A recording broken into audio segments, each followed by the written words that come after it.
ನಿಮ್ಮ ಡಾಕ್ಟರ್ ಟಿವಿ9ನ ವಿಶೇಷ ಕಾರ್ಯಕ್ರಮಕ್ಕೆ ಸ್ವಾಗತ. ನಾನು ಅನುಷಾ ಗೋಪಾಲ್ ಕೃಷ್ಣ. ಒತ್ತಡದ ಜೀವನ, ಬದಲಾಗುತ್ತಿರುವ ಜೀವನ ಶೈಲಿ, ಜನರಿಗೆ ನೂರಾರು ಆರೋಗ್ಯ ಸಮಸ್ಯೆ, ಯಾವ ಸಮಸ್ಯೆಗೆ ಯಾವ ಚಿಕಿತ್ಸೆ ಅನ್ನೋದೇ ದೊಡ್ಡ ಚಿಂತೆ. ಇಂತಹ ಸಮಸ್ಯೆ ಇರೋರ್ಗೆ ಒಂದೇ ವೇದಿಕೆಯಲ್ಲಿ ಸಿಗುತ್ತೆ ಉತ್ತರ. ಇದೇ ಟಿವಿ9ನ ವಿಶೇಷ ಕಾರ್ಯಕ್ರಮ ನಿಮ್ಮ ಡಾಕ್ಟರ್.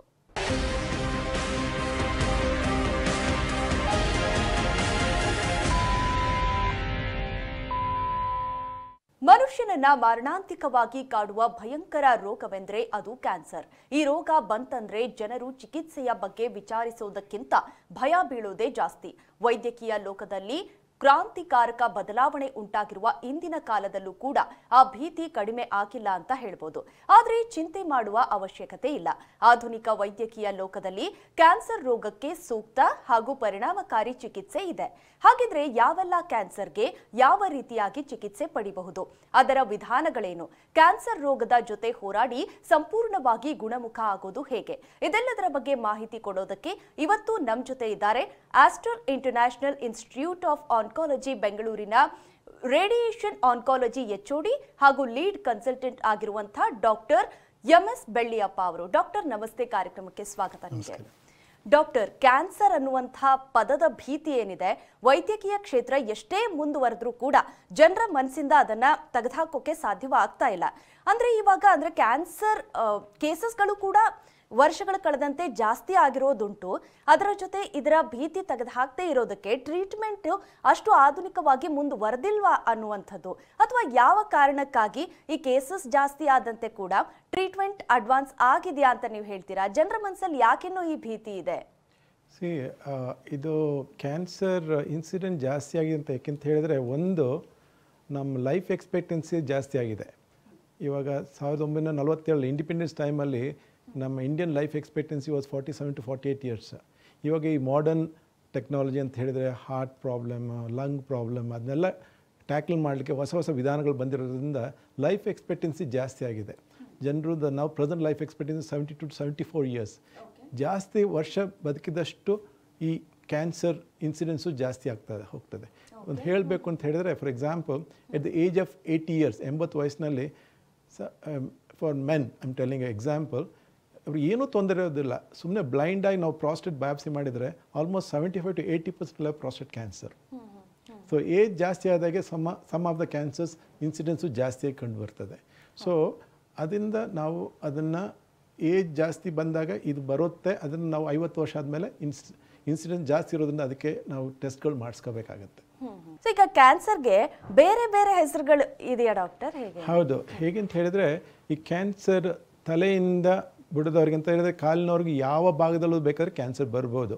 ಇವಾಗ ಬ್ರೈನ್ ಟ್ಯೂಮರ್ ಬಂದರೆ ನಾವು ಬ್ರೈನ್ ಕ್ಯಾನ್ಸರ್ ಅಂತ ಹೇಳೋದಿಲ್ಲ. ಅಲ್ಲಿ ಆಸ್ಟ್ರೋಸೈಟಮ್ ಅಥವಾ ಆಲಿಗೋಡೆಂಡ್ರೋಗ್ಲಾಮ. ಇದು ಯಾಕೆ ಹೇಳ್ತಾ ಇದ್ದೀನಿ ಅಂತ ಹೇಳಿದ್ರೆ, ನಾನು ನನ್ನ 37 ವರ್ಷದ ಎಕ್ಸ್ಪೀರಿಯೆನ್ಸಲ್ಲಿ ಕೆಲವು ಪೇಷಂಟ್ಸ್ ಬರ್ತಾರೆ, ಡಾಕ್ಟರ್ ಹೇಳಿದ್ದು ಕ್ಯಾನ್ಸರ್ ಇಲ್ಲ, ಲುಕೀಮಿಯಾ ಇದೆ ಅಂತ ಹೇಳಿ. ಅಂದರೆ ಅವ್ರು ಅಷ್ಟು ಇಗ್ನೋರೆಂಟ್ ಆಗಿರ್ತಾರೆ, ಹಳ್ಳಿಯಿಂದೆಲ್ಲ ಬರ್ತಾರೆ, ಅವ್ರಿಗೆ ಕ್ಯಾನ್ಸರ್ ಬಗ್ಗೆ ಯಾವ ಪರಿಜ್ಞಾನ ಇರೋದಿಲ್ಲ. ಫಾರ್ ಎಕ್ಸಾಂಪಲ್ ಇವಾಗ ಮೂಳೆಯಿಂದ ಬಂದರೆ ಸಾರ್ಕೋಮ್ ಅಂತ ಹೇಳ್ತೀವಿ.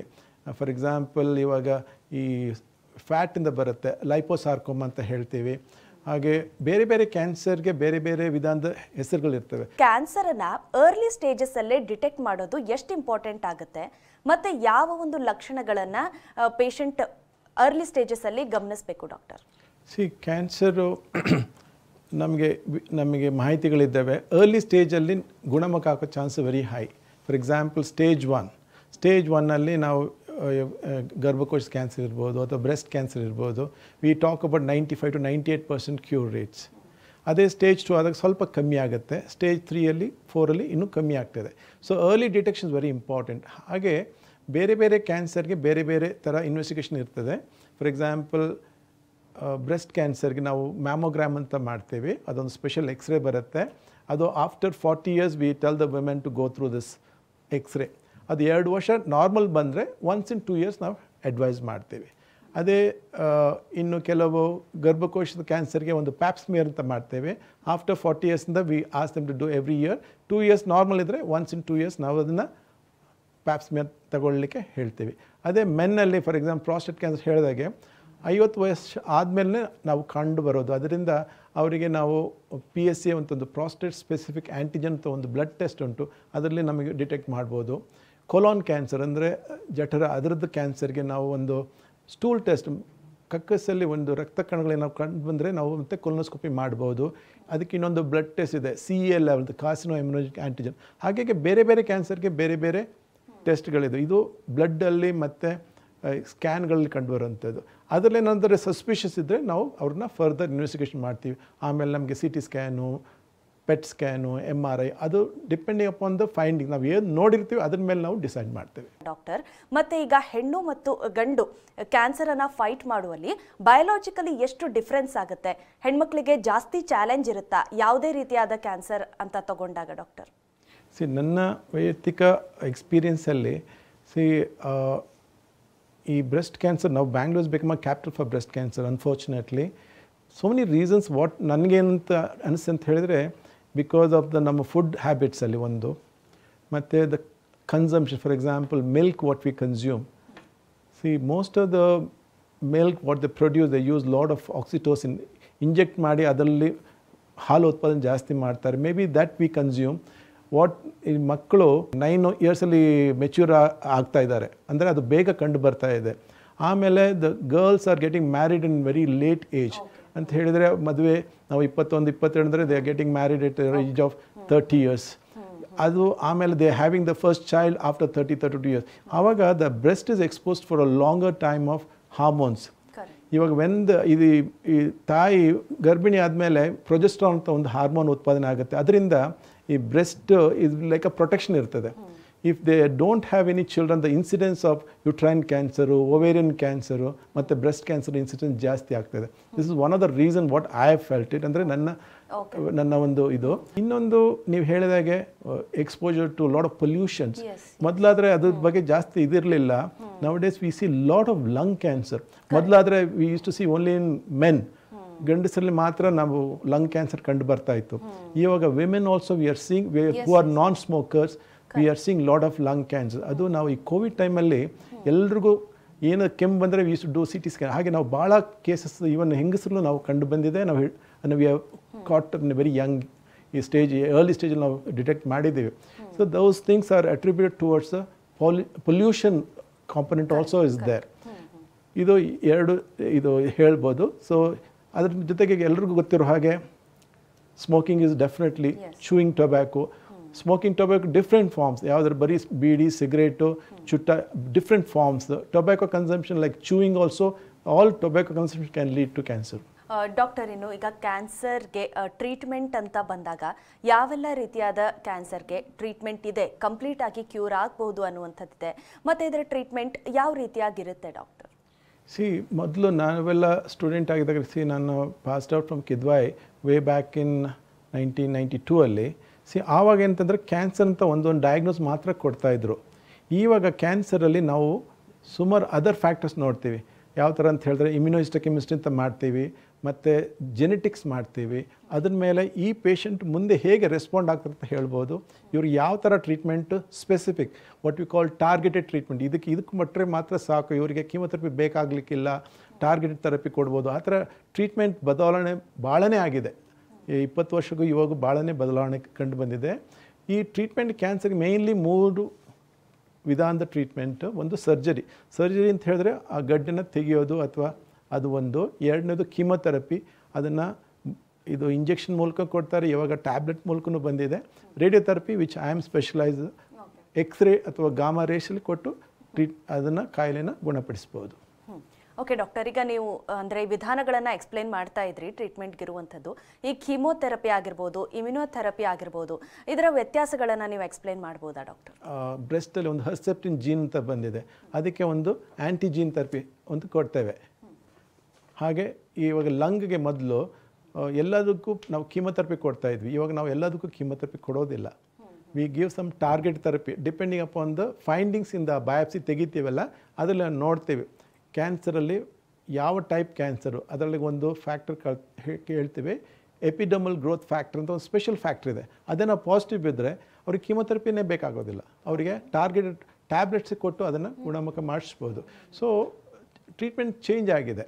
ಸೊ ಕೀಮೊಥೆರಪಿ ಅಂತ ಹೇಳಿದರೆ ಕೆಲವು ಔಷಧಿಗಳನ್ನ ಇದು ಲೈಕ್ ಆ್ಯಂಟಿಬಯೋಟಿಕ್ ಹೇಳಬೇಕು ಅಂತ ಹೇಳಿದರೆ, ಇವಾಗ ನಾವು ಲಂಗ್ ಇನ್ಫೆಕ್ಷನ್ ಬೇರೆ ಆ್ಯಂಟಿಬಯೋಟಿಕ್ ಕೊಡ್ತೀವಿ, ಯೂರಿನರಿ ಟ್ರ್ಯಾಕ್ಟ್ಗೆ ಡಿಫ್ರೆಂಟ್ ಆ್ಯಂಟಿಬಯೋಟಿಕ್ ಕೊಡ್ತೀವಿ, ಸ್ಟಮಕ್ ಏನಾದರೂ ಅಪ್ಸೆಟ್ ಆದರೆ ಬೇರೆ ಆ್ಯಂಟಿಬಯೋಟಿಕ್. ಹಾಗೆ ಕೀಮೊಥೆರಪಿನೂ it's not a single agent. Nearly but 30ರಿಂದ 35 ಟೈಪ್ ಆಫ್ ಕೀಮೊಥೆರಪಿಗಳಿದ್ದಾವೆ.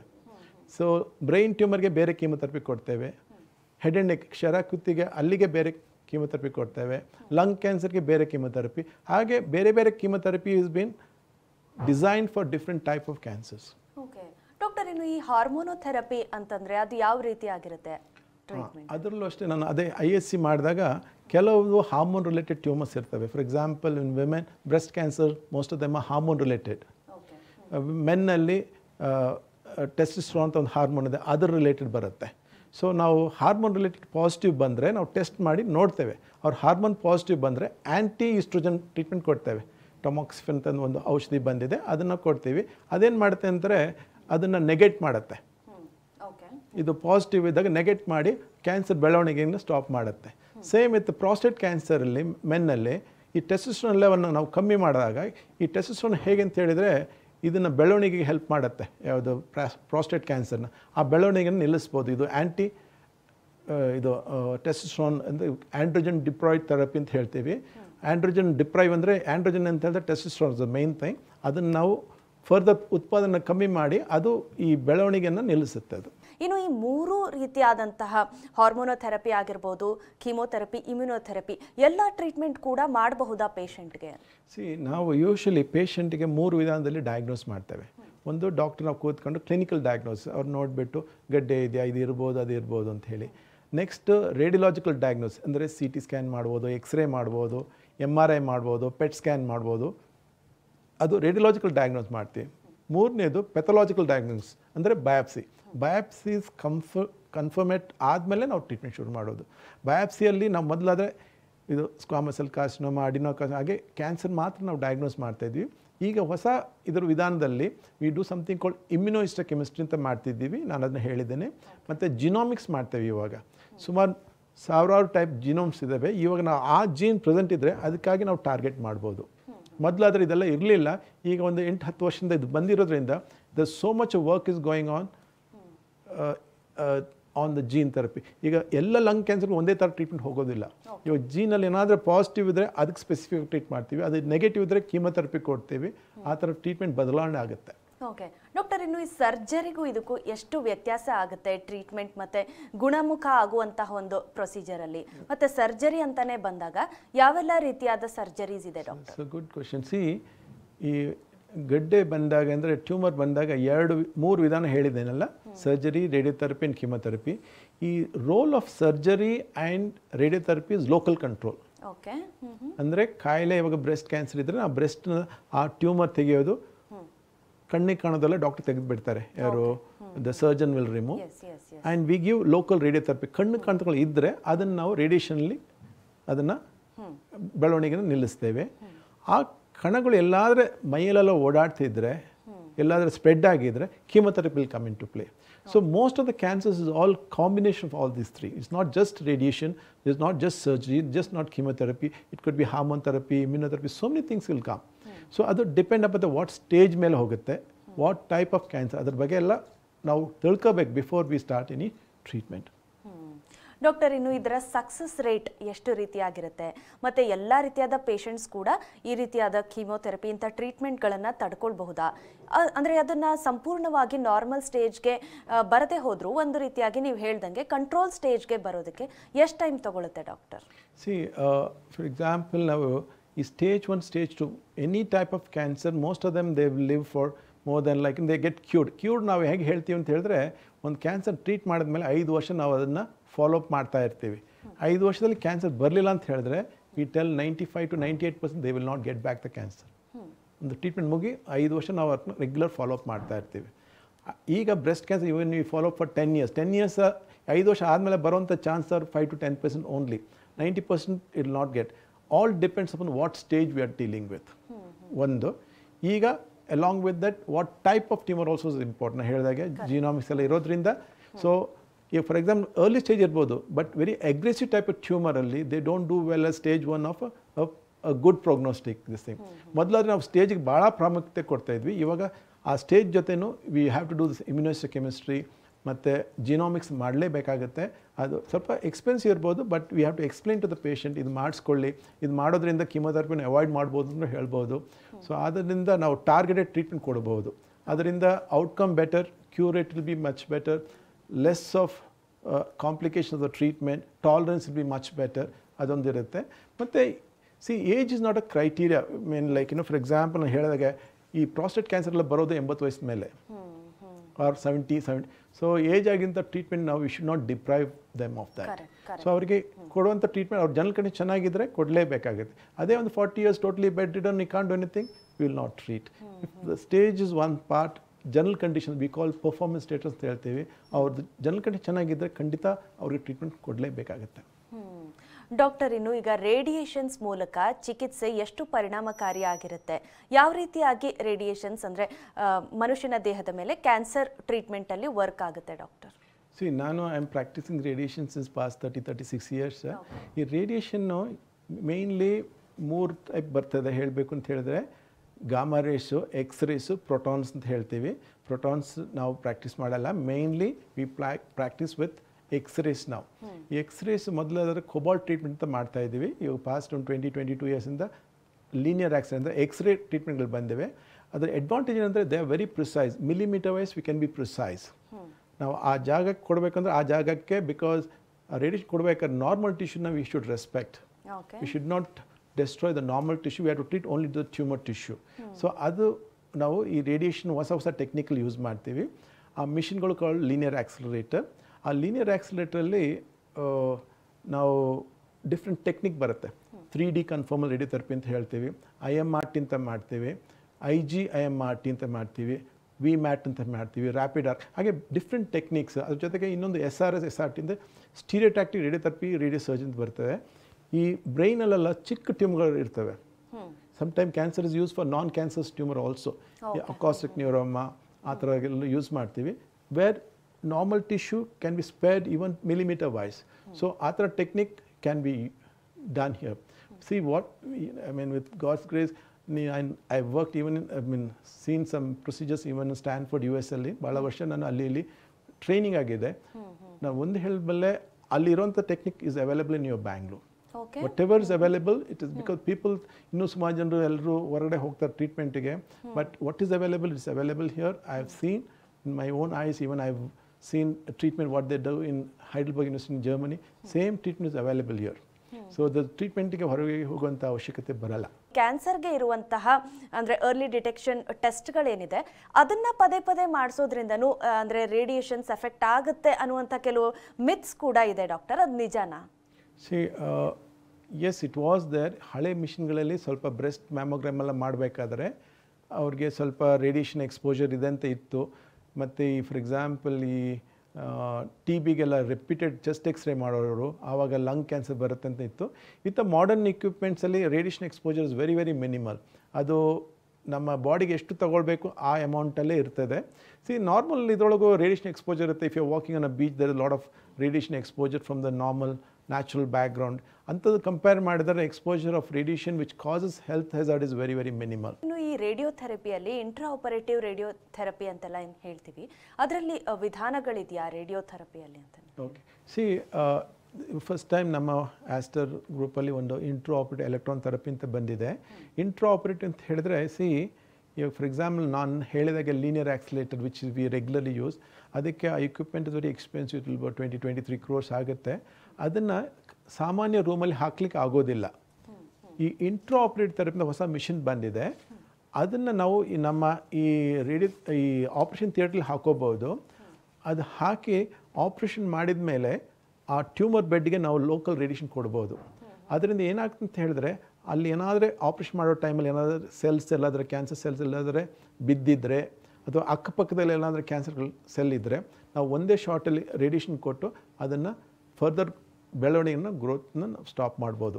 ಇದಕ್ಕೆ ಇಂಟ್ರಾಆಪರೇಟಿವ್ ಎಲೆಕ್ಟ್ರಾನ್ ಥೆರಪಿ ಅಂತ ಹೇಳ್ತೀವಿ. ಇದು first time in India we have got it. ಇನ್ನೊಂದು ಇಂಟ್ರಾಆಪರೇಟಿವ್ ರೇಡಿಯೋಥೆರಪಿ ಅಂತ ಇದೆ, ಅದು ರೇಡಿಯೇಷನ್ ಕೊಟ್ಟರೆ ಎಕ್ಸ್ರೇ ಯೂಸ್ ಮಾಡ್ತಾರೆ ಅದರಲ್ಲಿ. ಇದರಲ್ಲಿ ನಮ್ಮಲ್ಲಿ ಎಲೆಕ್ಟ್ರಾನ್ಸ್ ಅಂತ ಯೂಸ್ ಮಾಡ್ತೀವಿ. ಎಕ್ಸ್ರೇ ಯೂಸ್ ಮಾಡಿದರೆ it will go through and through. For example you are treating left side breast. So ಅದು ಇಂಟ್ರಾಆಪರೇಟಿವ್ ರೇಡಿಯೋಥೆರಪಿಯಲ್ಲಿ ಲಂಗ್ಸ್ಗೂ ಹೋಗುತ್ತೆ, ಹಾರ್ಟ್ಗೂ ಹೋಗುತ್ತೆ, ಟ್ಯೂಮರ್ ಬೆಡ್ಗೂ ಹೋಗುತ್ತೆ. ಬಟ್ ನಾವು ನಮ್ಮ ಇದರಲ್ಲಿ ಇಂಟ್ರಾಆಪರೇಟಿವ್ ಎಲೆಕ್ಟ್ರಾನ್ ಥೆರಪಿಯಲ್ಲಿ we can avoid the radiation going to the heart and the lungs. Because ನಾವು 2 centimetre treat ಮಾಡಬೇಕಂದ್ರೆ ನಾವು 2 ಸೆಂಟಿಮೀಟರ್ ಮಾತ್ರ ಟ್ರೀಟ್ ಮಾಡ್ಬೋದು. 2.5 ಅಲ್ಲಿ almost 80% the dose will be not there. So there's an advantage of the intraoperative electron therapy which we have started practicing since 1 year. Aster ಅಲ್ಲಿ first time ಬೆಂಗಳೂರಲ್ಲಿ ಕೂಡ ಇಂಥ ಸೌಲಭ್ಯ ಇದೆ ಅಂತ. ಸೊ ಎಲ್ಲ ರೀತಿಯಾದ ಟ್ರೀಟ್ಮೆಂಟ್ಸ್ ಕೊಡೋದಕ್ಕೆ ಕ್ಯಾನ್ಸರ್ಗೆ ಬೆಂಗಳೂರಲ್ಲಿ ಅಥವಾ ಕರ್ನಾಟಕದಲ್ಲಿ ಎಷ್ಟು ಅವಕಾಶಗಳಿದೆ ಡಾಕ್ಟರ್? ಖಂಡಿತ. ಲೈಕ್ ನಮ್ಮ ಕರ್ನಾಟಕದಲ್ಲೂ ಪ್ಲಸ್ ನಮ್ಮ ಬೆಂಗಳೂರು ಆಸ್ಟ್ರಲ್ಲೂ ಆಲ್ ದ ಫೆಸಿಲಿಟೀಸ್ ಏನೇನಿದೆ ಎಲ್ಲ ನಮ್ಮಲ್ಲೂ ಇದೆ. ನಮ್ಮಲ್ಲಿ ಇನ್ನೊಂದು ಸ್ಪೆಷಲ್ ಫೆಸಿಲಿಟೀಸ್ ಇದೆ ಕಾಲ್ಡ್ SGRT ಅಂತ ಹೇಳ್ತೀವಿ. It is the first time in Karnataka we have introduced something called surface guided radiotherapy ಅಂತ ಹೇಳಿ. ಇದರಲ್ಲಿ ಏನಾಗುತ್ತೆ ಅಂತ ಹೇಳಿದ್ರೆ, ರೇಡಿಯೇಷನ್ ಒಂದಿನ ಎರಡದಲ್ಲಿ ಆಗೋದಿಲ್ಲ. Most of the for example head and neck ಕ್ಯಾನ್ಸರ್ಗೆ ಒಂದು 6 ವಾರ ಟ್ರೀಟ್ಮೆಂಟ್ ಕೊಡಬೇಕಾಗತ್ತೆ. ಇವತ್ತಿದ್ದದ್ದು ಪೊಸಿಷನ್ನು ನಾಳೆನೂ ಅದೇ ಪೊಸಿಷನ್ ಟ್ರೀಟ್ ಮಾಡಬೇಕಾಗತ್ತೆ. ಅವ್ರ ಬ್ರೆಸ್ಟ್ ಟ್ರೀಟ್ ಮಾಡಬೇಕು, 3 ವಾರ ಟ್ರೀಟ್ ಮಾಡಬೇಕು. ದ ಪೊಸಿಷನ್ ವೇರಿ ಆದರೆ ನಾವು ಕರೆಕ್ಟ್ ಪೊಸಿಷನ್ ಕೊಡಲಿಕ್ಕೆ ಆಗೋದಿಲ್ಲ. ಈ SGRTಯಲ್ಲಿ ನಾವು ದರ್ಸ್ ಅ ಟೆಕ್ನಿಕ್, ಅವರು ಆ ಪೊಸಿಷನ್ ಇದ್ದಾಗ ಮಾತ್ರ the room will go green. ಇಲ್ಲಾಂದರೆ ಮೊಬಿಲೈಸೇಷನ್ ಎಲ್ಲಾದರೆ ಅವ್ರ ಪೊಸಿಷನ್ ಕೆಮ್ಮಿದ್ರು ಅಥವಾ take deep inspiration position change ಆದರೆ that will become pink and the machine will automatically stop. It is that precise. So ಅದರಿಂದ ನಾವು ಡೈಲಿ ಕೊಡುವಂಥ position also very important. Not just the machine, even the positioning is very important, which we have something called surface guide radiotherapy in Whitefield Aster. Thank you so much doctor. ಇಷ್ಟೊತ್ತು ನಮ್ಮ ಜೊತೆ ಸಾಕಷ್ಟು ಮಾಹಿತಿಯನ್ನು ಹಂಚ್ಕೊಂಡ್ರಿ ಕ್ಯಾನ್ಸರ್ನ ಚಿಕಿತ್ಸೆ ಕುರಿತಾಗಿ. ಧನ್ಯವಾದ ನಿಮಗೆ. Thank you. ನಮಸ್ಕಾರ. ಎಸ್, ಇನ್ನು ಡಾಕ್ಟರ್ ಅನ್ನ ನೇರವಾಗಿ ಭೇಟಿ ಮಾಡೋದಕ್ಕೆ ಅಡ್ರೆಸ್ ಪ್ಲೇಟ್ ಇಂತಿದೆ. Aster international institute of oncology Bengaluru. ದೂರವಾಣಿ ಸಂಖ್ಯೆ ಹೆಬ್ಬಾಳ 0800 4342 0100, ವೈಟ್ಫೀಲ್ಡ್ 0800 4510 8888, ಜೆಪಿ ನಗರ 997223 82903.